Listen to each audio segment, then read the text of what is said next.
How you doing, everybody? My name is Dr. Sami Baya. Please welcome back to my YouTube channel. What is Stockholm Syndrome? That is the title of this video. The relationship between narcissism and Stockholm Syndrome. Now, Stockholm Syndrome is a psychological phenomenon where hostages or victims of kidnapping develops feelings of attachment, sympathy, or even affection towards their captors. This can happen as a result of the captive's perceived dependence on their captors for survival, coupled with occasional acts of kindness or empathy shown by the captors. The term Stockholm Syndrome originated from a bank robbery in Stockholm, Sweden in 1973, where hostages exhibited such behaviors towards their captors. This syndrome has been observed in various hostage situations and abusive relationships, highlighting the complex interplay between fear, dependency, and survival instincts in human psychology. Stockholm Syndrome is a psychological phenomenon where hostages or abuse victims develop positive feelings towards their captors or abusers. While it is more commonly associated with hostage situations, it can also manifest in abusive relationships. Let me give you a fictional example. Imagine Anne, a young woman who is in a relationship with John. John initially appears charming and loving, but over time, John becomes controlling and emotionally abusive. He isolates Anne from her friends and family, constantly criticizing her and undermines her self-esteem. John may even resort to physical violence at times. Despite the abuse, Anne finds herself making excuses for John's behavior and defending him to others.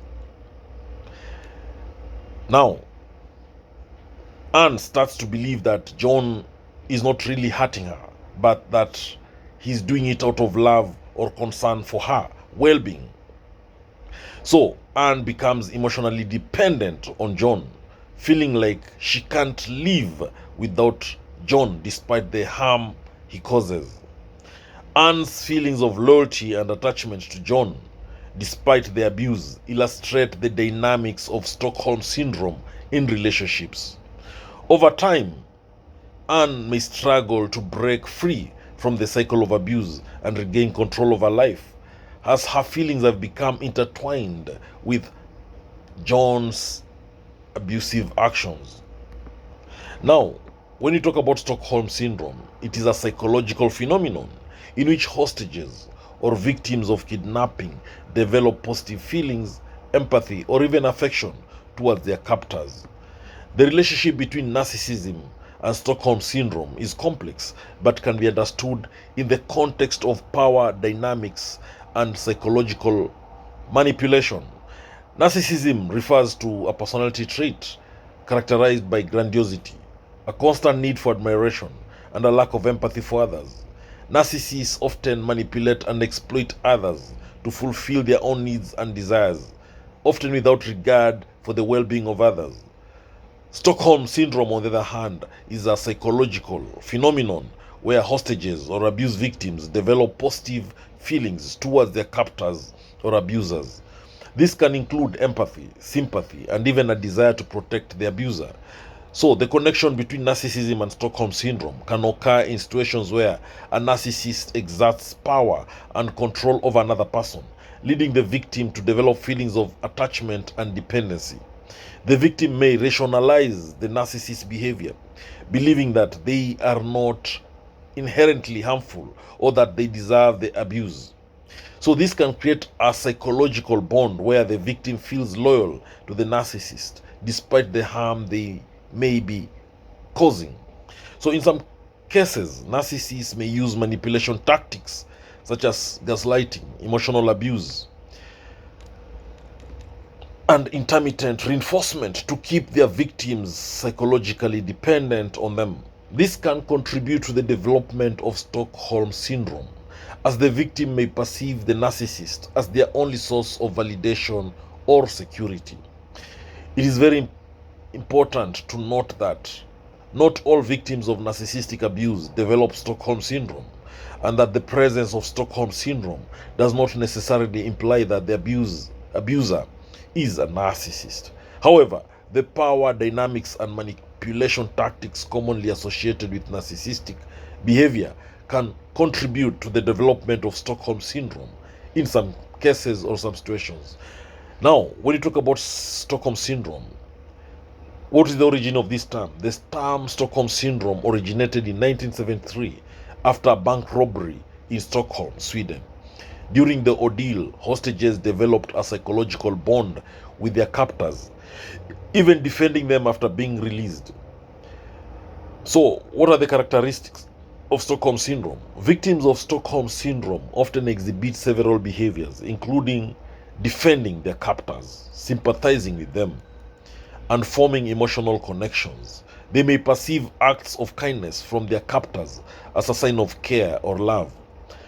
What is the psychological mechanism of Stockholm Syndrome? Stockholm Syndrome typically arises from a combination of fear, isolation, and perceived kindness from captors. Victims may believe that cooperation and empathy towards their captors increase their chances of survival. The symptoms of Stockholm Syndrome can include a lack of desire to be rescued, rationalization of the captor's actions, and an inability to see the captor as a threat. Stockholm Syndrome can have significant consequences for victims, impacting their ability to recover from traumatic experiences. It can also complicate legal proceedings and interventions aimed at helping the victims. Now, Stockholm Syndrome shares similarities with the dynamics seen in abusive relationships. Victims of Stockholm Syndrome may feel emotionally dependent on their abusers, making it very difficult for them to leave or seek help.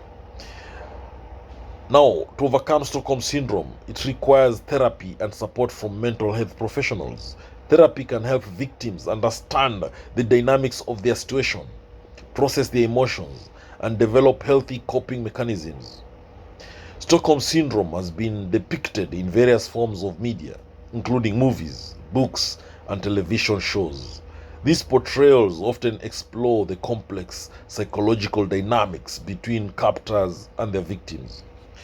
Some experts criticize the concept of Stockholm Syndrome, arguing that it oversimplifies complex psychological responses to trauma. They suggest that the term Stockholm Syndrome may be misapplied or overused in certain situations.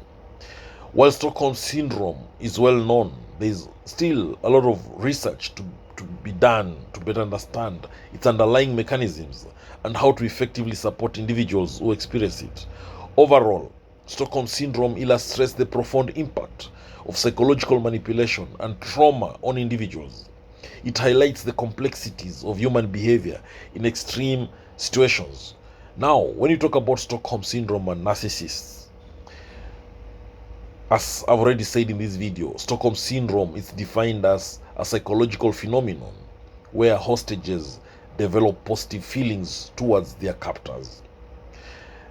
Victims of Stockholm Syndrome may bond with their abusers as a coping mechanism, and it often occurs due to a combination of fear, isolation, and perceived acts of kindness from the abuser.